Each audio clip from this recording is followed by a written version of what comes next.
बिस्मिल्लाहिर्रहमानिर्रहीम। अस्सलाम वालेकुम नाज़रीन, आप देख रहे हैं मेरा यूट्यूब चैनल खबरगर। मैं हूं सैयद आसिफ रज़ा। नाज़रीन कराम, आज के प्रोग्राम में जो सबसे अहम आज प्रोग्राम में मैं बात करने जा रहा हूं, जिसके बारे में मैं आपको गुज़िश्ता चंद प्रोग्राम पहले बता चुका था जब पूरे मीडिया में कहीं पे भी इसकी खबर नहीं थी।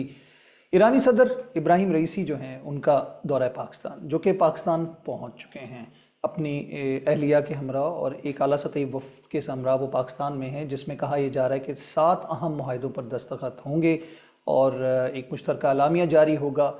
वज़ीर आज़म के साथ उनको वज़ीर आज़म हाउस में गार्ड ऑफ ऑनर पेश किया गया अपनी वफाकी काबीना के साथ, और अहम जो सरबराहान हैं उनके साथ उनका तारुफ कराया जाएगा और वो अपने वफूद के हमरा दोनों MOU साइन करेंगे।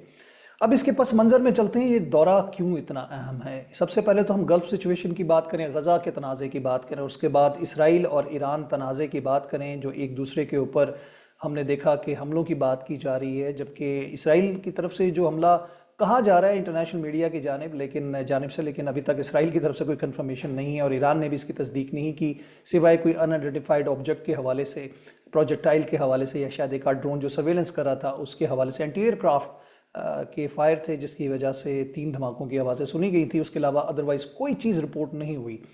गज़ा के अंदर जो तनाज़ा चल रहा है, और उसके अलावा यमनी हूसी बागियों की बात की जाए जो कि यमनी हूसी हैं उनकी बात की जाए, फिर हिज़्बुल्लाह की बात की जाए, हमास की बात की जाए, जिहाद इस्लामी की बात की जाए, इसराइल इल्ज़ाम लगाता आया है कि जी ये सारी प्रॉक्सीज़ हैं ईरान के हवाले से। इसी तनाजुर में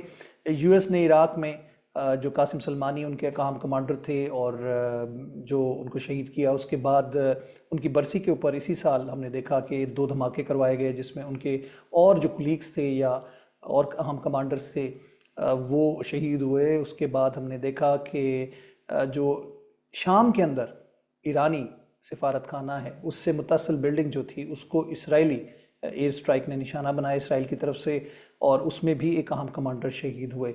तो ये एक खुलम खुला जो एक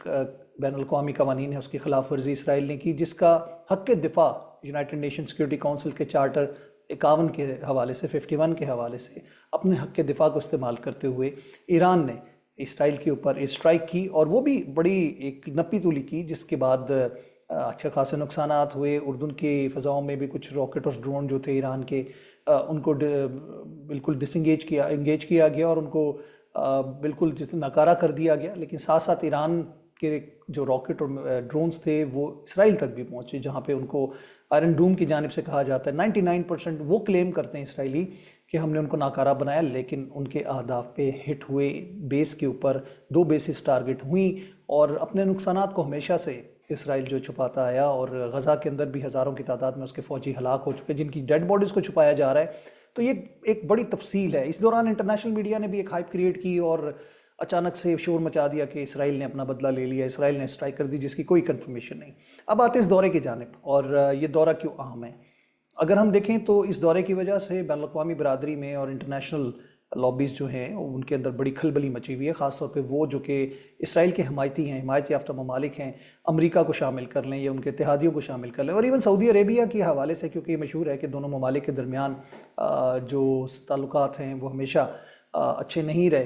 तो उनके हवाले से भी देखा जाए, क्योंकि अगर पिछले साल कुछ मामला चीन ने तय भी करवाए और उनके ताल्लुकात दोबारा बहाल करवाए, लेकिन अभी सऊदी वज़ीर ख़ारजा, फिर उसके फ़ौरन बाद